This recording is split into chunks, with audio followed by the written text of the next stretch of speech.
ఒకటవ దినవృత్తాంతముల గ్రంథము 18వ అధ్యాయము. ఇది అయిన తరువాత దావీదు ఫిలిష్తీయులను జయించి వారిని లోపరిచి గాతు పట్టణంలో దాని గ్రామములను ఫిలిష్తీయుల వశమున నుండకుండా వాటిని పట్టుకుని అతడు మోయాబీయులను జయించగా వారు దావీదునకు కప్పము కట్టు దాసులైరి.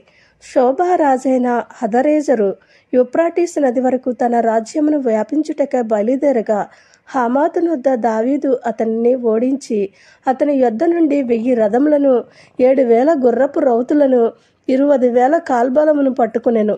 దావీదు ఆ రథములలో 100కి కావలసిన గుర్రములను ఉంచుకుని కడమ వాటినన్నింటికి చీలమండ నరములు తెగవేయించెను.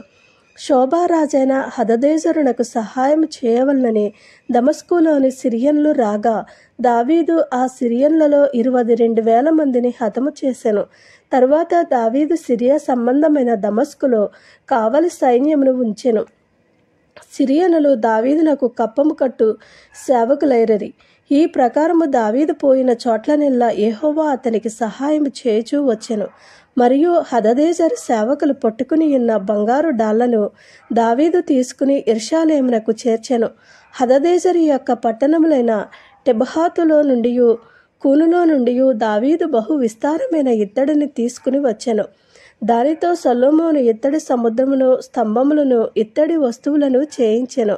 దావీదు శోభారాజైన హదదేజరు యొక్క సైన్యమంతటిని ఓడించిన వర్తమానము హమాతు రాజైన తోహుకు వినబడెను.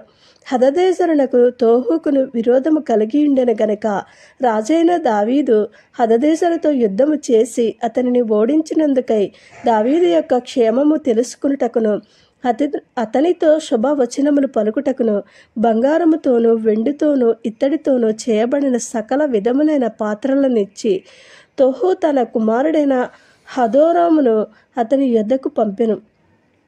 ఈ వస్తువులను కూడా రాజైన దావీదు తాను ఏదోమీయుల యొద్ద నుండి మోయాబీయుల యొద్ద నుండి అమ్మోనీయుల యొద్ద నుండి ఫిలిష్తీయుల యొద్ద నుండి అమాలేకీయుల యొద్ద నుండి తీసుకునిన వెండి బంగారములతో పాటుగా యెహోవాకు ప్రతిష్ఠించెను.